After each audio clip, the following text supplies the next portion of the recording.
Olá pessoal, estou de volta para a gente trabalhar mais um caso de instrumentos financeiros passivos, hoje falando de descontos de duplicatas. O exemplo de hoje foi adaptado do livro do Gaudí Barreto e Flores, de Contabilidade de Instrumentos Financeiros. E antes da gente começar, só quero fazer alguns comentários sobre a questão do descontos de duplicatas. Então, o que é descontar duplicatas? Quando a empresa realiza vendas a prazo, ela tem recebíveis, duplicatas a receber, e ela pode pedir um empréstimo ao banco colocando essas duplicatas como garantia. Na prática, o que acontece? O banco vai emprestar um valor menor do que o montante daquelas duplicatas a receber e, na medida em que os clientes da empresa forem pagando essas duplicatas, ao invés do banco repassar para a empresa, ele vai reter o dinheiro na forma de pagamento dessas duplicatas. No entanto, se esses clientes derem um calote e não pagarem as duplicatas, o que acontece? A empresa que pediu o empréstimo e que detém as duplicatas originalmente, ela vai ter que pagar o empréstimo e pagar a parte do calote. Por quê? Porque, na verdade, o que acontece aqui é o banco ele pede um empréstimo e coloca as duplicatas como garantia. As duplicatas são uma forma de segurança que o banco tem de receber esse dinheiro. Caso o banco não receba do cliente, ele vai receber da sua devedora, que é a empresa que realizou o empréstimo.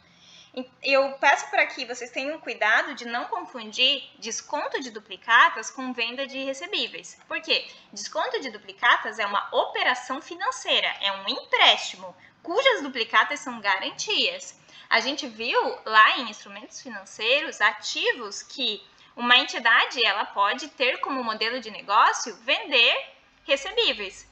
Quando esses recebíveis são vendidos, ela inclusive vai mensurá-los a valor justo nas suas demonstrações contábeis. No entanto, vender recebíveis é uma operação diferente de descontar duplicatas. Quando uma empresa vende recebíveis, o comprador dos recebíveis ele assume os riscos de não pagamento. Claro que isso vai ser negociado na venda, né? Vai ter todas as suas peculiaridades que inclusive são muito bem comentadas nesse livro aqui do Gaudí. No entanto, o desconto de duplicatas, ele realmente é um empréstimo e as duplicatas são garantias. Então, uma operação de desconto de duplicatas, ela gera um passivo. Agora, uma venda de recebíveis não necessariamente vai gerar passivo, porque de fato é uma venda. Então, são operações diferentes. Ok? Então, isso comentado, vamos voltar para o nosso exercício. Em 1 de X0, a companhia List S.A. foi ao Banco Clássico e levou uma duplicata de 500 mil com vencimento em D mais 50, ou seja, daqui a 50 dias, com o objetivo de realizar uma operação de desconto. O objetivo da List S.A. era somente transformar os ativos em caixa na data D0. D0 é o momento da operação, então foi lá dia 1 de X0, e não transferir riscos para o banco. Ou seja, a operação de crédito teve a List S.A. como devedora do Banco Clássico, que obteve a duplicata como garantia. Então, realmente é uma operação financeira que tem a duplicata como garantia. A taxa de desconto foi de 1,5%. Com base nessas operações, vamos fazer os registros contábeis desse desconto de duplicatas. Relembrando que o ativo financeiro, quando ele é mensurado a custo amortizado, o reconhecimento inicial é a valor justo menos custos de transação, mais prêmio se houver. E essa operação de duplicatas, ela de fato vai ser reconhecida a custo amortizado. Por quê? Porque é um empréstimo cuja empresa vai manter até pagar todos os encargos financeiros e o principal. Então, a gente vai reconhecer a custo amortizado. Vamos para as tabelas. Quais são as nossas informações? Então, a taxa contratada, a taxa de desconto foi de 1,5%. O valor da duplicata, que é o valor negociado pelo banco, 500 mil. A duplicata vence e será paga em uma única parcela daqui a 50 dias, que eu já converti aqui a um mês comercial de 1,67 meses, ou seja, dividir 50 dias por 30 dias. Aqui vamos relembrar um tópico lá da matemática financeira. Esse tipo de operação de desconto duplicada, de desconto de duplicatas, é uma operação que a gente chama de desconto comercial, que é o famoso desconto por fora. Como é que o banco calcula esse desconto? Ele vai pegar o valor nominal da duplicata, que eu chamei de N, vai multiplicar pela taxa de desconto e pelo número de períodos, ok? Essa é uma famosa operação de desconto comercial ou desconto por fora, que é um pouquinho diferente da nossa matemática financeira tradicional, né? Por isso mesmo que se chama comercial. E aqui a gente também tem a informação do valor descontado comercial. N vezes 1 menos I vezes N, então valor nominal vezes 1 menos a taxa vezes o período, isso aqui vai dar o nosso valor líquido do desconto que o banco vai nos dar ao liberar o nosso valor. Esse desconto que o banco vai tirar dos 500 mil vai ser o lucro do banco, o ganho do banco, e para a gente vai ser os nossos juros. Então, vou puxar mais para cá essa fórmula para a gente ver. Quando eu calculo o valor descontado, eu calculei o valor nominal de 500 mil vezes 1 menos a taxa de 1,5% vezes 1,67 meses. E cheguei a um valor descontado de 487.500. Ou seja, para o banco fechar essa operação com a gente no montante de 500 mil e considerando a nossa taxa de desconto, ele vai nos liberar líquido 487.500. Então, a gente vai dar como garantia uma duplicata de 500 mil e a gente vai pedir 500 mil reais emprestado.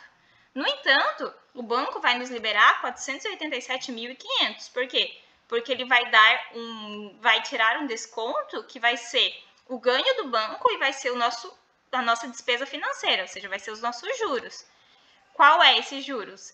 O 500 mil menos 487.500, os juros vão ser de 12.500, que a gente também poderia calcular diretamente aqui, usando as funções de desconto comercial, ok? Então, a gente precisa ter esse cuidado de fazer o cálculo dos juros usando como base o desconto comercial. A operação também teve custos de transação de R$2.000, então, além do banco dar esse desconto de 12.500, a gente ainda vai receber líquido 487.500 menos 2.000, a gente vai receber líquido 485.500. É o valor que vai entrar na nossa conta. Porém, a gente vai pagar ao banco, ao final dos 50 dias, R$500 mil. Vamos procurar, então, a taxa efetiva dessa operação. Aí, aqui, a gente tem que ter um outro cuidado. Porque a operação ela é de 50 dias e isso dá 1,67 meses. Se a gente quiser fazer um fluxo de caixa para calcular a taxa interna de retorno usando o fluxo de caixa, a gente não consegue, pela função do Excel, chegar a uma taxa TIR mensal. Por quê? Porque o Excel ele trabalha com tempos inteiros, então trabalha com 5, 10 meses, 5, 10 dias, porém 1,67 meses numa função de fluxo de caixa, a gente não vai conseguir fazer. O que a gente poderia fazer é um fluxo de caixa diário. Aí a gente chegaria à TIR diária, que eu fiz aqui para mostrar para vocês. Então, o nosso fluxo de caixa ficaria assim. Vai entrar líquido R$485.500 nos próximos 50 dias. Não vai sair nada, porque a gente não vai pagar nada. E no último dia, que é o 50º dia, a gente vai pagar os R$500 mil ao banco. Ou os clientes vão pagar e o banco vai lá fazer a baixa para a gente de 500 mil. Então, se a gente faz esse fluxo de caixa diário, a gente chega à TIR diária, ou o custo efetivo diário desse empréstimo. Aí, para chegar à taxa mensal, basta a gente fazer a equivalência de taxa, que eu fiz aqui. Então, só para a gente relembrar, 1 mais a taxa diária elevada a 30 dias nos dá 1 mais a taxa mensal, que é a equivalente mensal. E a gente calculou aqui a taxa mensal, que é essa mesma taxa, essa função aqui, eu só trouxe para cá e encontrei a taxa mensal. É uma forma da gente achar a taxa interna de retorno, que eu acho particularmente trabalhosa, principalmente se os fluxos de caixa envolverem mais dias. Então, vamos olhar as opções que eu trouxe aqui. Essa operação, ela envolve um único pagamento. Então, a gente poderia, por ser um único pagamento, usar a função de valor futuro. Então, valor futuro é igual a valor presente vezes 1 mais i elevado a n. Aí, fazendo os ajustes aqui nessa função, eu consigo calcular a taxa efetiva. Como teve só um fluxo de entrada e um fluxo de saída, a gente consegue usar essa função. Então, se eu pego 500 mil, valor futuro, divido por 485.500, que é o valor presente, o valor líquido que a gente recebeu, elevado a 1 sobre 1,67 meses, menos 1, a gente vai ter a taxa efetiva, que aqui eu usei a função taxa do Excel, porque o Excel tem essa função, então eu poderia ter feito isso aqui, eu poderia ter usado a função taxa do Excel. Perfeito, também acho a taxa efetiva. No entanto, eu não consigo trabalhar com essa função se a gente tivesse, por exemplo, mais de um pagamento. Então, eu vou aproveitar a oportunidade desse exercício e vou mostrar para vocês a função solver, que é uma função bem legal que a gente tem no Excel. Na função solver, a gente vai, na verdade, fazer uma programação para o Excel nos dar a taxa que a gente está pedindo. E aí eu vou pedir para vocês relembrarem lá das disciplinas de matemática financeira que a taxa interna de retorno é a taxa em que o valor presente líquido é igual a zero. Então, quando o valor presente líquido é igual a zero, a taxa que faz com que o valor presente líquido seja zero é a taxa interna de retorno. Aí, o que eu fiz? Eu peguei a função do valor presente líquido e editei aqui. Nessa questão, a função do valor presente líquido é essa função aqui, de valor futuro para um fluxo de caixa, né? Porque teve só uma entrada e um pagamento. Então, isso aqui eu trouxe para cá. 500 mil dividido por 485.500 elevado a 1,67. Que aqui eu dividi 50 por 30, mas eu poderia ter puxado aqui 1,67. E fiz a fórmula do valor presente líquido aqui.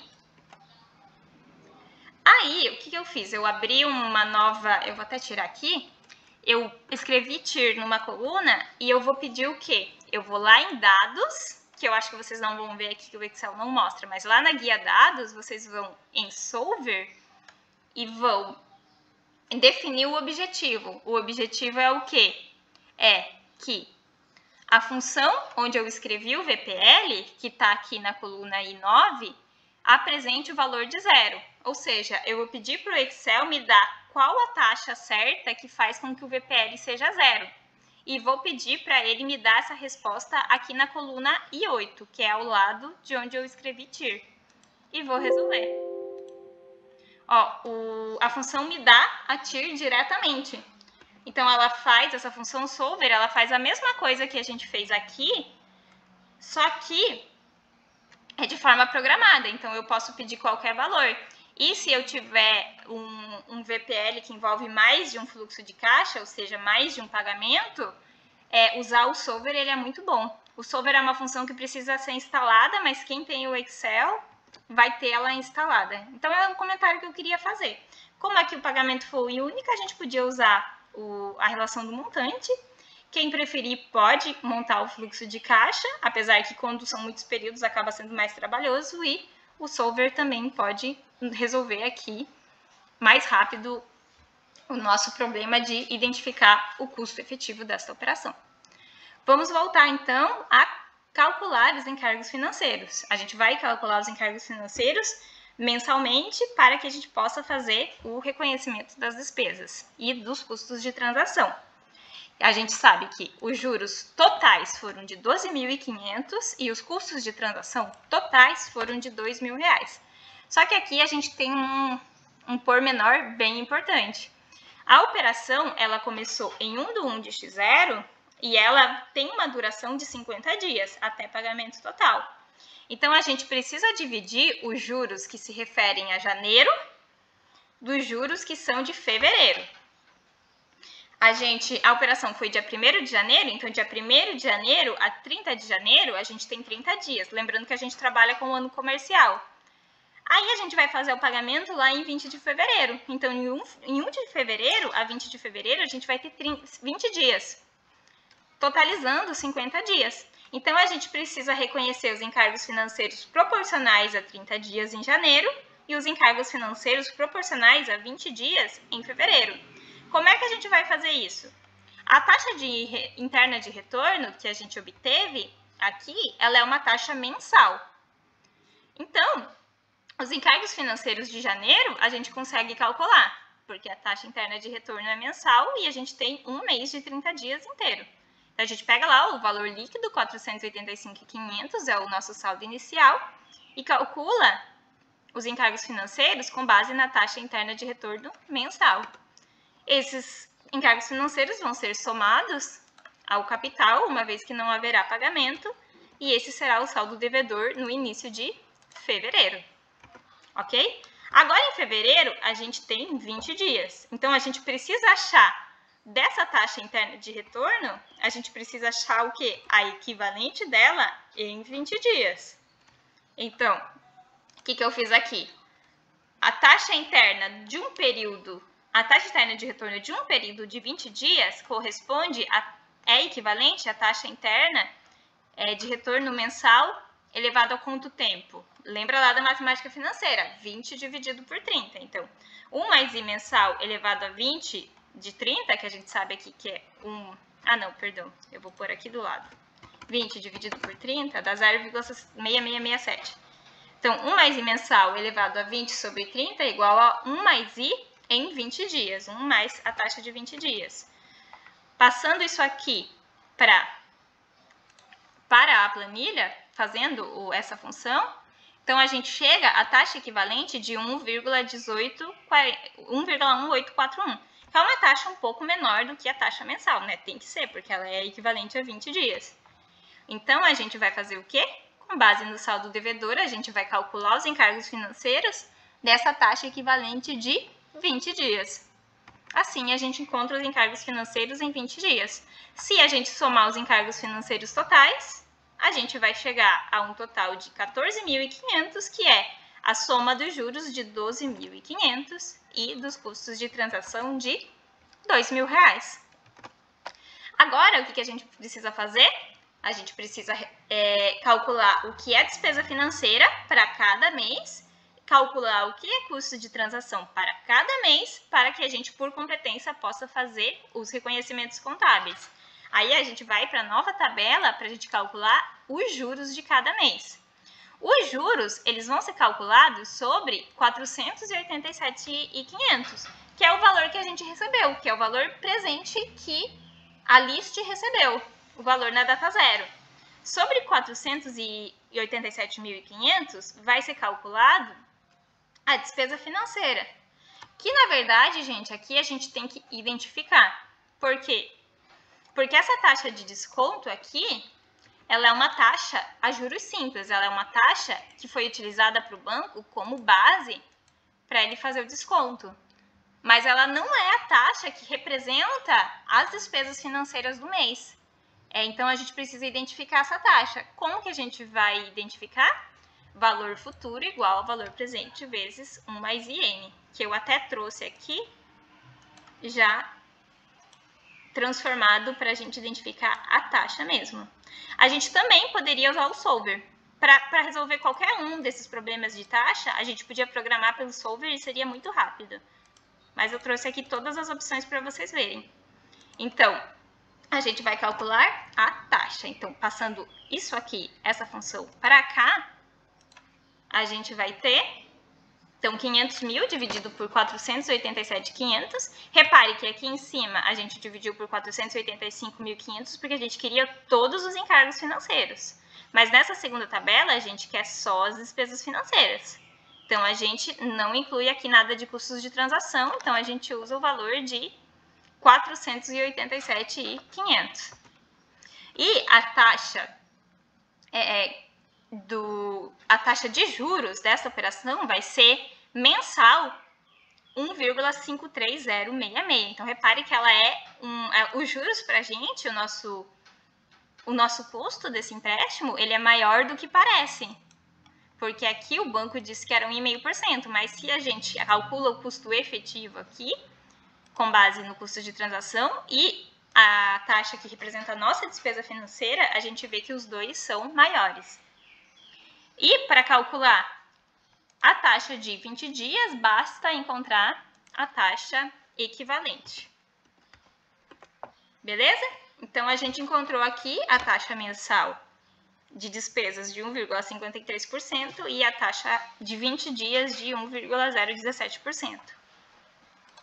Então, 487.500 vezes 1,53%, a gente tem despesas financeiras de 7.461, que vão ser capitalizadas, e sobre o novo capital de 494.000, a gente vai calcular as despesas financeiras de 1,017%, que vai nos dar R$ 5.038 referentes a fevereiro. No final, a gente soma essas despesas financeiras, a gente vai chegar às despesas financeiras de 12.500. Mas agora a gente tem as informações das despesas mensais.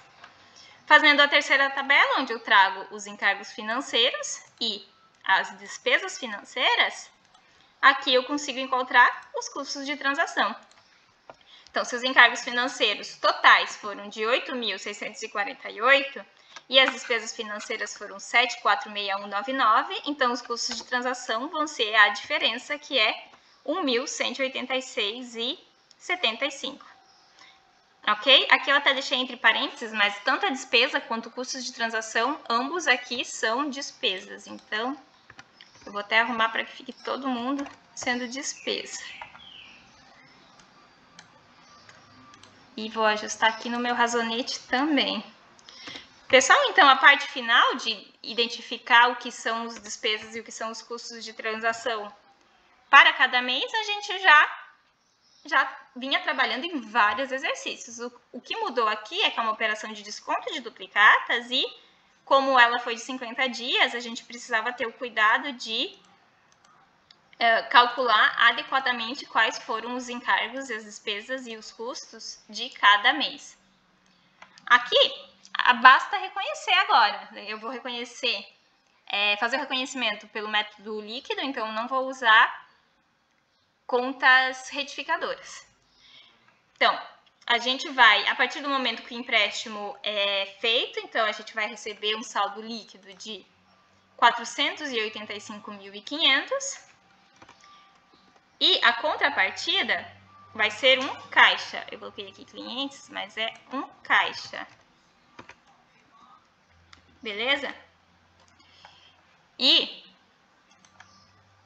em janeiro, a gente vai reconhecer as despesas financeiras de 7.400 e os custos de 1.186, lá nas duplicatas.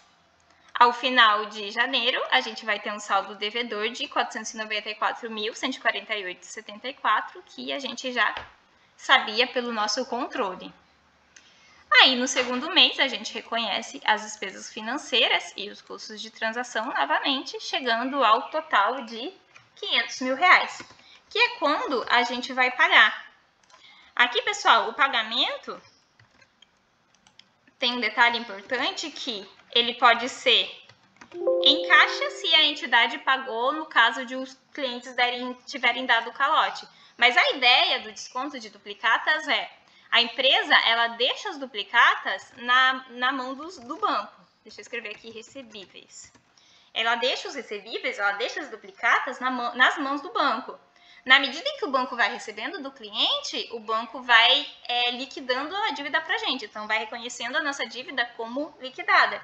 Então, assumindo um cenário que todos os clientes pagaram direitinho, a gente poderia dar saldo inicial. A gente poderia reconhecer essa baixa dessa liquidação em contrapartida da conta clientes. Então, o valor foi recebido em caixa, mas quando a gente liquidou essas duplicatas, Essas duplicatas foram liquidadas ou por meio do pagamento dos clientes lá das duplicatas que ficaram como garantia do banco, ou em próprio caixa da entidade, caso os clientes tenham pagado. Aqui no nosso exemplo, isso não foi pormenorizado, mas eu achei legal comentar. Por quê? Porque a ideia das duplicatas é justamente, na medida em que os clientes pagarem, o banco vai ficando com o dinheiro e vai baixando. No entanto, as despesas financeiras e os custos de transação seguem sendo reconhecidos conforme a gente trabalhou aqui por competência. Tudo bem? Mais um exemplozinho assim foi trabalhado. Bons estudos e até a próxima!